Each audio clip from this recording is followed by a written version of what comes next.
Pagi semuanya. Pagi. Sehat semua?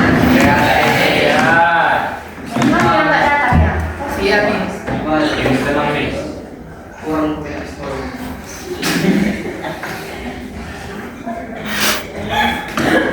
Ya, sebelum kita mulai pelajaran kita, baru ya.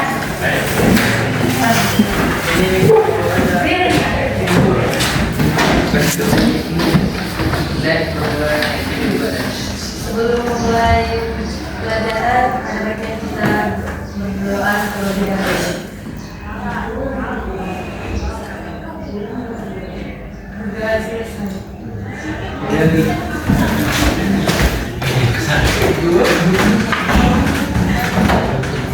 Oke, jadi hari ini kita belajar cerpen. Coba deh, ini kita bacakan tangan.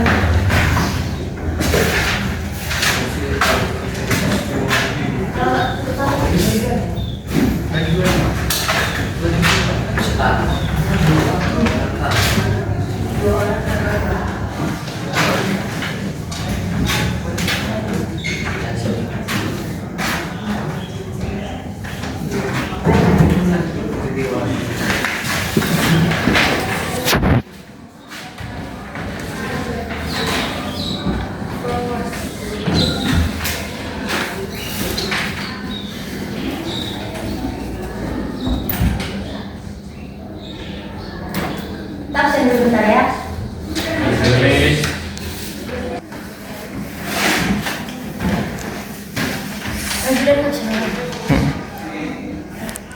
Absen dulu ya. Jonathan Purba. Ada Miss. Ririn Ratu J. Malik. Ada Miss. Putri Purba.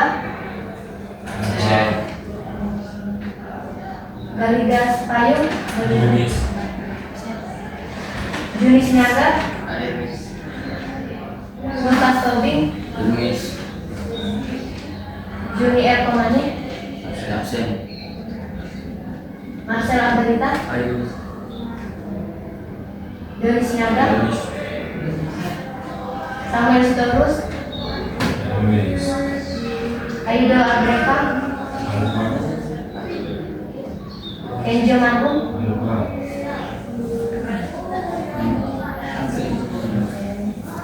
Ini habis dipecat dari ceritanya. Dari kemana tuh? Dari kemana? Oh, muncul aku permukaan seperti ini.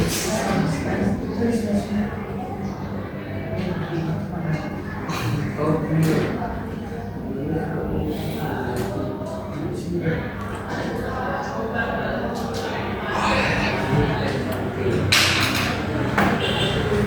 Ya udah. Oke, sebelumnya udah pernah kan dengar apa itu cerpen? Coba apa itu cerpen yang kalian tahu? cerita pendek. Singkatan nih. Nah, Coba jangan dulu dilihat dari sini ya. Yang menurut kalian ada yang pernah lihat tentang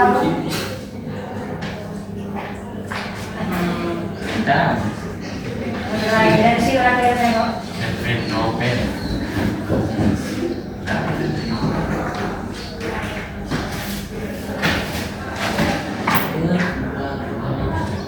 Coba Jonathan pengertian cerpennya baca. Pengertian cerpen.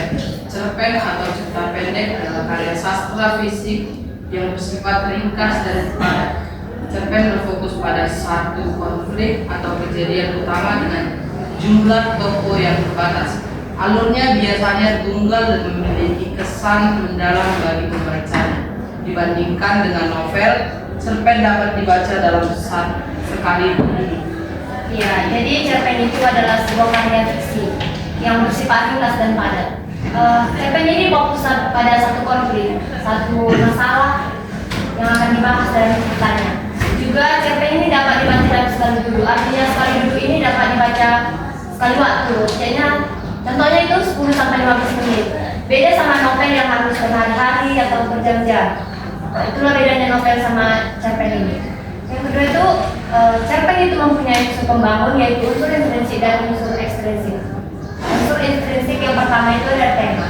Tema gagasan utama yang ingin disampaikan pembaca, sampaikan penulis kepada pembaca melalui cerita. Yang kedua ada urutan peristiwa. Yang kedua ada alur. Alur ini adalah urutan peristiwa yang membentuk struktur cerita. Alur ada 3, siapa yang tahu? Sama kayak yang kemarin kita belajar drama sama di situ. Mundur. Ya, 1 alur Maju. Mundur. sama campuran. Maju mundur. Campuran adalah campurannya. Yang ketiga ada tokoh. Pagi. Saya mau punya anak baru. Tokoh dan penokohan. Di sini tokoh-tokoh yang berperan dalam cerita akan dibahas termasuk karakter utama dan pendukungnya. Yang keempat ada latar. Latar ini ada beberapa itu. Yang pertama latar tempat, latar waktu, suasana dan suasana yang membentuk dalam cerita. Latar tempat itu contohnya seperti apa? Coba belum ya? Latar tempat ya. Di pulang sekolah. Iya sekolah. Kita sekolah. Latar waktu siapa yang tahu? Siap. Sore. Sama suasana. Mana latar suasana? Suasana bahagia. Dia timsi. Ya. Kayak yang selanjutnya ada sudut pandang. Sudut pandang ini adalah perspektif atau cara penulis memandang cerita. Sudut pandang ini ada 2. Yang pertama sudut pandang orang pertama dan sudut pandang orang ketiga. Artinya sudut pandang orang pertama ini kita menceritakan. Lagi video. Nanti ujung-ujungnya sama lagi. Lanjut kakak. Makanya di sini bilang aja kalau datang lagi video bu. Lanjutlah Miss Sumut. Yang pakai kalau lembut itu ini. Tadi oke kan lu di luar sana.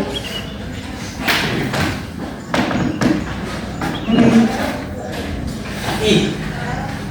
Pede, Kayak yang tadi sudut pandang kan. Sudut pandang itu adalah perspektif atau cara penulis memandang cerita.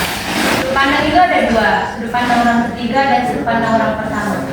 Sudut pandang orang pertama ini kita menceritakan diri kita sendiri.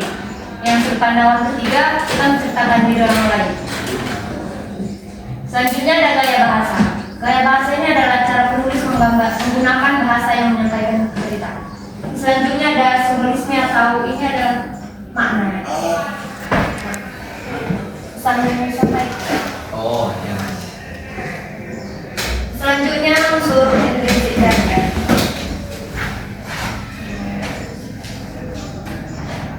Coba.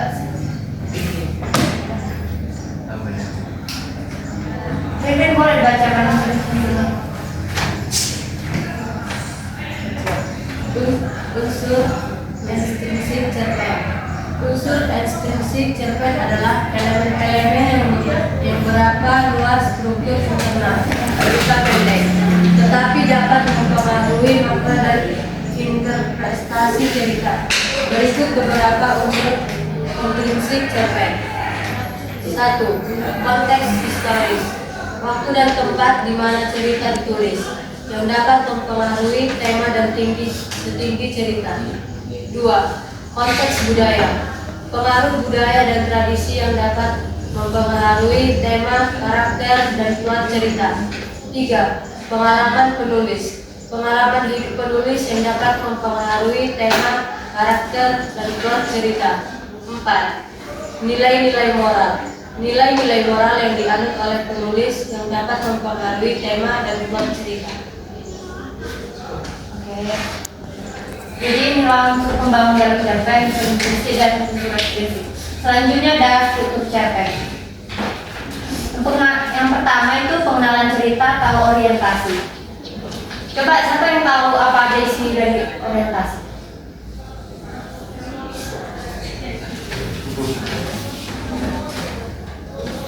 Coba dilihat dulu materi saya. Oh, tengok macam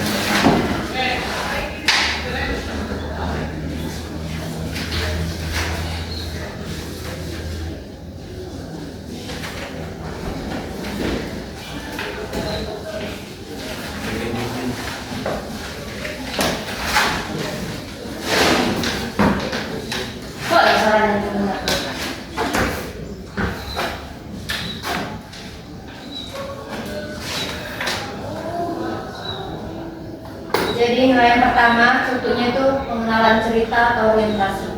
Bagian ini mengenalkan latar. Latar tadi kan ada 3, tempat, waktu, dan suasana. Mengenalkan tokoh-tokoh juga, serta gambaran awal tentang situasi atau bagian dari cerita. Yang kedua ada pengungkapan peristiwa.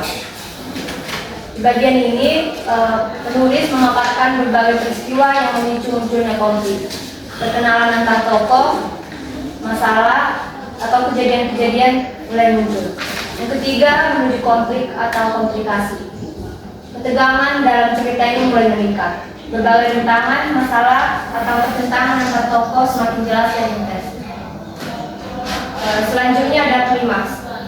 Klimaks ini adalah bagian yang paling menyebarkan dalam cerita.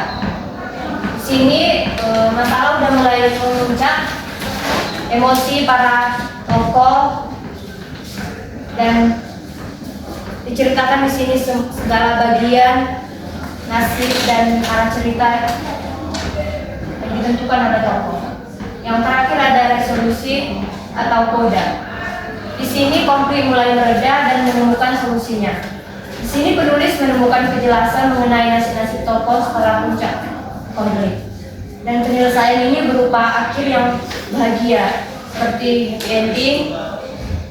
Bahagia itu yang sedih sad ending, atau bahkan menggantung atau cliffhanger yang memberikan ruang bagi prestasi pembaca. Yang selanjutnya ada ciri-ciri cerpen. Nah, yang pertama itu panjang cerita yang singkat. Cerpen biasanya memiliki panjang cerita yang singkat, biasanya antara 1000 hingga 20.000 kata. Ya, artinya kan cerpen ini cerita pendek, jadi dia itu nggak sampai lebih lah dari 20 kata. Kayak tadi juga dibilang dalam sekali duduk, artinya dalam sekali baca 10 atau sampai 25 menit. Beda sama novel yang harus berhari-hari atau berjam-jam. Yang kedua, fokus pada peristiwa. Fokus pada satu peristiwa. Cerpen biasanya fokus pada satu peristiwa, satu konflik yang dialami oleh karakter. Jadi di cerpen ini hanya ada satu masalah yang akan dibahas. Beda sama novel kan bisa masalahnya sampai banyak lah gitu. Masalah ibunya, anaknya. Kalau di cerpen itu mungkin cuma dirinya sendiri. Yang ciri-ciri yang ketiga itu karakter yang terbatas. Artinya cerpen memiliki jumlah karakter yang terbatas, sehingga pembaca dapat lebih fokus pada karakter utama. Yang keempat ada plot yang sederhana. Artinya cerpen biasanya memiliki plot yang sederhana dan tidak kompleks. Yang selanjutnya itu penggunaan bahasa yang efektif. Cerpen ini menggunakan bahasa yang efektif dan efisien untuk menyampaikan makna dan emosi. Yang keenam, pesan yang kuat. Cerpen biasanya meninggalkan pesan yang kuat kepada pembaca, sehingga pembaca dapat merasakan emosi dan makna yang disampaikan. Oke, coba di halaman terakhir ada contoh rujukan. Coba kalian baca dulu 5 menit, nanti kasih pertanyaan kalian. Tentang ini nanti yang ditanyakan tentang unsurin prinsipnya ya.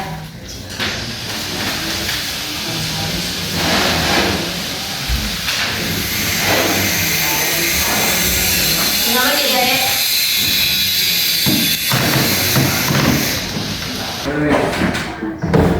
Oke. Jadi siapa yang bisa menentukan unsurin prinsipnya? Satu aja tentangnya tema. Dan kemudian ya.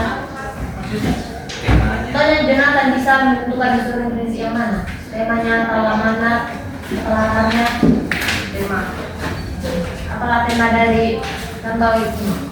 Menjadi pelabuhan kecil. Itu judul. Tema itu maksudnya itu maksud cerita.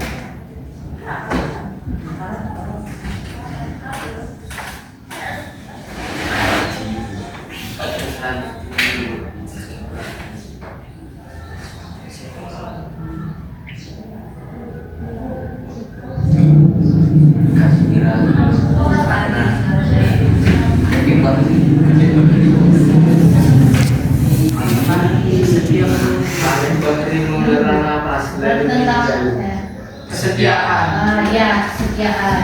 Yes. Ada juga ini kerinduan. Ya, rindu. Sana Jika rindu. sangat.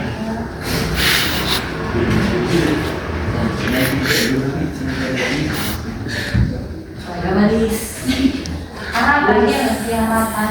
Ya harapan kembali. Ya, harapan pakai itu kan. Harapan kecil. Ya. Oke, yang lainnya ada lagi. Sama juga. Tokohnya nangis. Siapa di tokohnya? Tokohnya kakek belum dari Dan anak kecil. anak kecil dan itu anak Ya. istrinya. Oke, yang lain ada lagi. Empat. Mana tempatnya? Belas. Tempat. Lalu, Pada waktu. Alurnya Miss, memang lalu. alurnya mundur. Ya, karena mundur ini karena ya, mundur masa lalu. Ada lagi yang lain? Coba apa lagi dulu? Amanatnya dong. Amanah. Ya. Apa amanatnya? Ya. Pesan yang sudah Pak Raja cerita ini.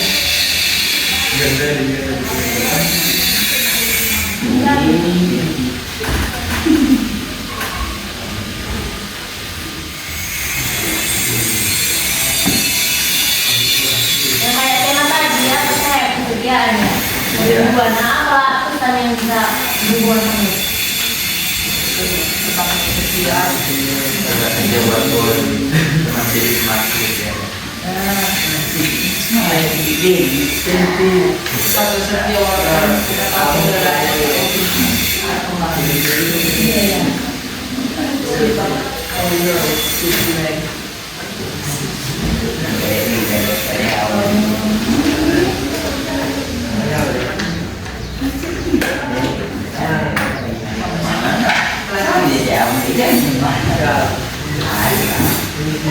Ini pertanyaan yang bagus. Eko.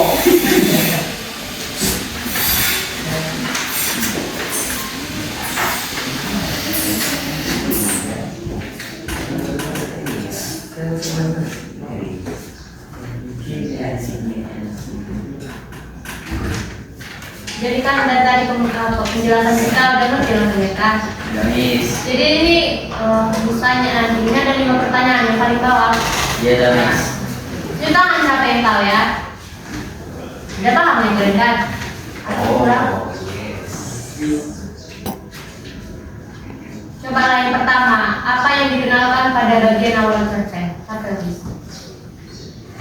Seorang kakek yang bernama Itu deh, bukan dari cerita cerpen ini, yang mestinya dari yang berita pelajaran ini. Orientasi. Ya, bagian cerpen ya. Ya, apalah maksudnya yang dikenalkan pada bagian awal?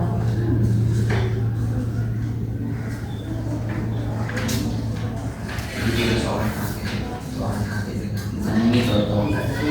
Enggak berdasarkan cerpen ya, Ceritanya dulu. berdasarkan materinya. Dosis kejadiannya Miss. Ya. Yang lain lagi?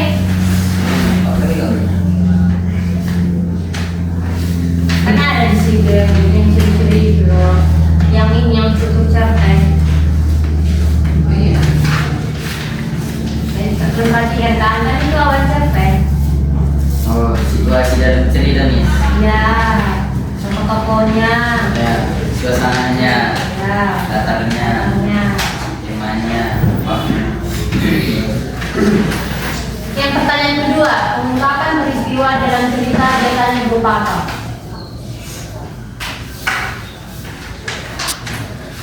Pengungkapan cerita, pengungkapan peristiwa.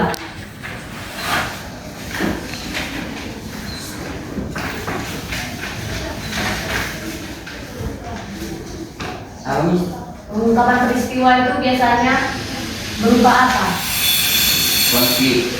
Konflik dalam cerita. Ya. Yang lain enggak dulu, jangan.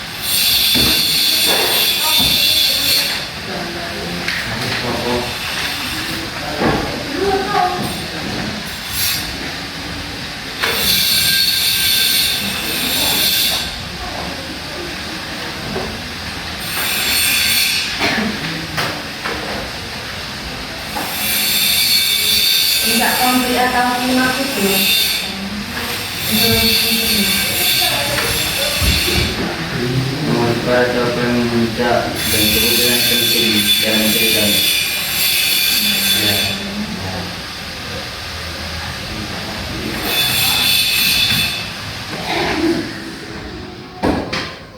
Ya, di puncak konflik ini dibahas tentang emosi para tokoh yang memuncak dalam permasalahannya. Yang keempat ini, apakah setiap cerpen selalu mengandung koda? Koda atau cerita diversi? Pernah ya kalian baca cerpen? Pernah Miss? Selalu ya ada kodanya kan? Ya ada. Ya. Karena kan koda itu kayak ada juga pesan yang disampaikan yang akhirnya setelah terjadinya masalah itu pasti ada penutupnya. Yang kelima, dalam cerpen koda itu fungsinya sebagai apa?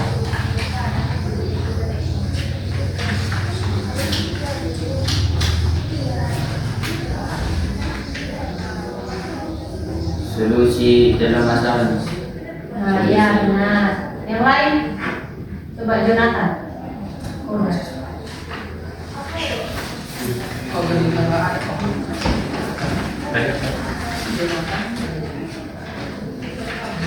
Pesan. Iya, bisa juga menyampaikan pesan koda ini. Yes. Ada lagi yang bisa?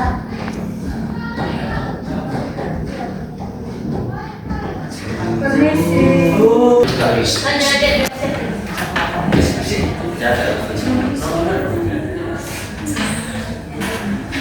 Oke, adik-adik, jadi itulah materi kita ini cerpen. Dipelajari lagi ya di rumah, biar nanti pas ujian bisa menjawab dengan benar. Sekianlah pelajaran kita hari ini. Kita tutup dengan doa lagi ya. Siapa yang mau?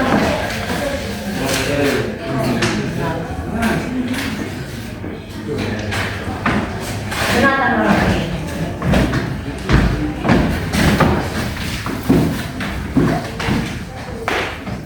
Untuk mengakhiri pelajaran kita hari ini, Bapak Ibu kita berdoa terlebih dahulu. Berdoa dimulai.